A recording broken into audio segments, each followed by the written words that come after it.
agency. Don't worry, says the New York Times.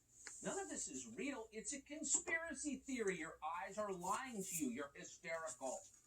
In a piece today, the New York Times reported that, quote, since the pipeline shutdown, there have been no long lines at gas stations. Then apparently someone in the New York Times newsroom found a working television, and the paper deleted that line from the article a few hours later without ever acknowledging it had included the line in the first place. That was the paper. But for their readers on social media, who presumably will believe absolutely anything, the New York Times did not even bother to change the lie. That tweet is still up. Quote, since the shutdown, there have been no long lines or major price hikes for gasoline.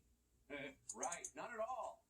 Except in the state of Georgia, where as of 3 p.m. this afternoon, almost 6% of all gas stations had no gasoline. In Virginia, that number was almost 8% of all gas stations.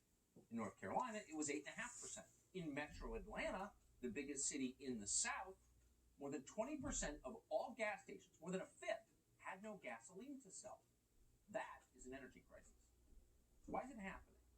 Well, the official explanation is that some mysterious gang of cyber criminals hacked the software at a major American fuel supplier called Colonial Pipeline. Colonial Pipeline handles more than 2 million barrels a day.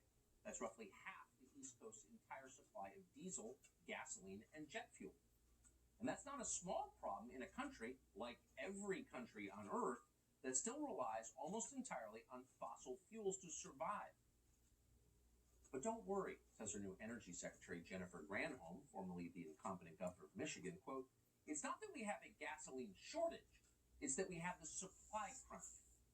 Oh, it's a supply crunch. And that's very different from a shortage, at least in some theoretical way that's important to Jennifer Granholm. So what is the White House doing about this supply crunch that is not a shortage? Well, here's the answer from Ann Neuberger, who is the confirmed non-genius who somehow serves as the Deputy National Security Advisor for cyber and emerging technologies. So first, we recognize that victims of cyber attacks often face a very difficult situation, and they have to just balance often the cost-benefit when they have no choice with regard to paying a ransom. Colonial is a private company and will defer information regarding their decision on paying a ransom to them. Would the administration offer any advice on whether or not to pay a ransom? So typically that is a private sector decision, and the administration has not offered further advice at this time. Given the rise in ransomware, that is one area we're definitely looking at now to say what should be the government's approach to ransomware actors and to ransoms overall. That's the person protecting you from the cyber criminals. Colonial Pipeline, Ann Neuberger would like to remind you, is a, quote, private company.